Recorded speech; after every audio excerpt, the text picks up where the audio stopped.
So I used to be plant-based for 8 years, and people are always asking me, Nadia, like, you eat meat now. Why were you vegan? Like, I don't get it. And I totally understand, because being vegan, plant-based is a very extreme diet, but so is carnivore. And, a vegan becoming a carnivore, there must have been a life-changing moment, right? Like, those are two extremes of the spectrum that to go from one end to the next is not normal, right? So I had severe issues in my body. I had a big body ailment in my body that I needed to be fixed. And for so many years, I was not educated about gut health, and I didn't know that gut health was a big deal for our bodies. I didn't know the gut is what creates, so many systems to benefit from our organs, to our brains, to the vagus nerve, to everything, because, that's where food goes, and that's where nutrients are absorbed and digested and taken to the right places in the body. I didn't know anything about this. I was such a noob. I thought plant-based was the best diet out there. I thought that was the cure to all my ailments. And I knew I had ailments at the time, guys. I just didn't know what it was.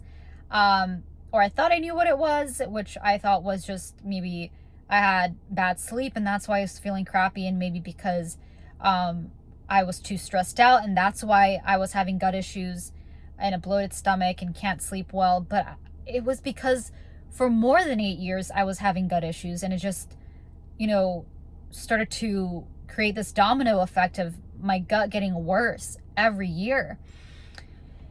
And, it started out with antibiotics. Before I was vegan, I took that for my acne, to Accutane, then to plant-based for 8 years. That really, the high carb, low fat really sped the damage in my gut and fed the bad microbes in my gut. And, I was known as the girl that didn't have good memory. I was known as the girl that didn't remember what happened like an hour ago. My parents, my bosses, and that's what woke me up, was when my bosses told me from 2 different jobs that I had that year that, Nadia, you have bad memory. What's happening? Like, they would tell me that, and I was just confused. I was like, well, I don't know. I was born this way. I don't know, and I finally was like, you know what? Let me just tell my coach. Maybe there's something I don't know that I'm blinded about. And so I spoke to my coach, my health coach at the time. I was with him for 5 years, and I spoke to him about what was going on in my body and what my employers told me. And I explained to him, like, I have these issues. Like, I have this bloated stomach. I am tired all the time. I don't sleep well. And, I have bad memory. And, like, that's what my employers told me. Like, they told me I had bad memory. And I'm a little confused because, I don't know what I'm doing wrong, because I think I'm doing everything right. Like, I'm getting my blood tests done. I'm taking the right supplements, B12, iodine, multivitamins, and doing the plant-based diet right, which I thought was whole foods, organic foods, high carb, low fat. And when I cooked my foods, it was like without oil. So I thought that I was doing the right thing. Like, I didn't fry. I baked a lot. I ate a lot of raw foods. I even did raw till 4 p.m. And so I thought I was doing all the right things, but I guess I was not, because I was feeling bad, as I just said earlier, having all these gut symptoms, these symptoms that stemmed from my gut. And my health coach at the time told me, Nadia, I would consider eating meat and eating less vegetables. And I said, okay. So I started eating meat again. And I told myself, Nadia, just eat your first steak, and it could be your last. Like, if you don't feel good eating meat the moment you eat it, never eat steak again, and it's not the end of the world. And so I bought my steak at Whole Foods, brought it home, cooked it, and I baked it with no oil, with no nothing, just in the oven, and took it out, made sure I cut it up, and ate my first piece of steak. Whoo! I was like, what have I been missing? What have I been doing with my life? Like, that was my mindset, my thought process when I was eating that steak. I just felt like it was in my stomach. It wasn't, not, well, it was my mouth too. The saliva was just like juicing it all over. but it was also my mind. My mind was like awakened. It was just craving. It was hungry for fat and the protein. And I guess, you know, after speaking to my health coach, he told me the bioavailability is very different from meat versus plants.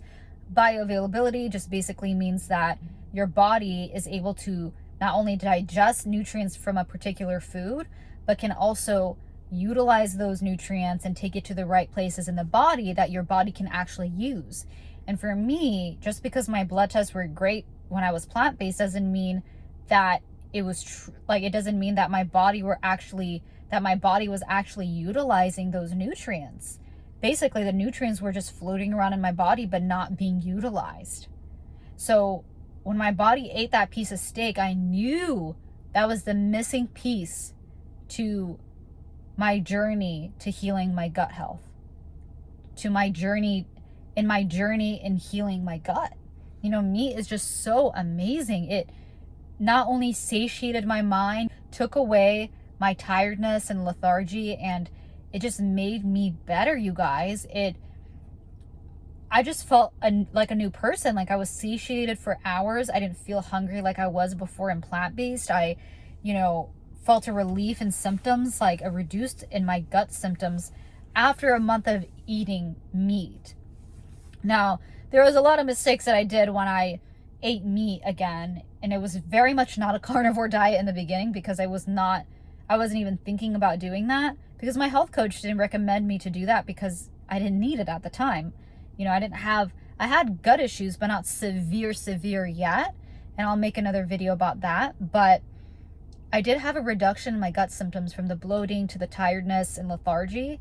But I pushed my limit when I, you know, started to eat a lot of fruit smoothies again, eating a side of meat with it. My body was still trying to acclimate itself to eating meat again, and now I'm eating fruits, like way more fruits than I should, like I did before. But now I'm adding a lot of animal fat. Like my body did not know what to do, and unfortunately, because it was so confused, my gut just got broken down over time. And then that's when I had severe IBS, severe leaky gut. And now that was at the time, it was in that moment that I had to turn towards the carnivore diet. And it was suggested by my health coach to do it because I had my bloated stomach again. I had lethargy again. I felt tired again. I was getting sick every 2 months. So that's how I ended up on the carnivore diet, you guys. I had a severe issue called leaky gut and IBS. And because of the carnivore diet, I no longer have leaky gut. Thank the Lord. I literally thank the Lord for introducing me to this diet. And I hope you consider it for your gut, because it has changed the game for me. You know, whenever, you know, because now I eat a little bit more sugar than I did before. You know, I'm able to eat a little bit more carbs now, eat from a variety of foods from the menu, because I'm not as strict on myself as I was before. And because I strength train, I eat more carbs because I need a little bit more juice to run when I do my strength training at the gym. Not run, but do strength training at the gym. And so I need a little bit more carbs. And so whenever I feel like I have a little bit of an upset in my stomach, which is rare, I go back to eating just full-blown carnivore and do it strictly with no sugar sometimes every day. And I feel like that's a great reset. And so that's how I came to carnivore, guys, is because I had severe leaky gut. And if you need further help, okay, I created a free video guide about the 7 mistakes that you are committing to not heal your leaky gut, okay? I placed it down below in the description box, and I hope you have an amazing day, and I will see you in the next video. Bye for now.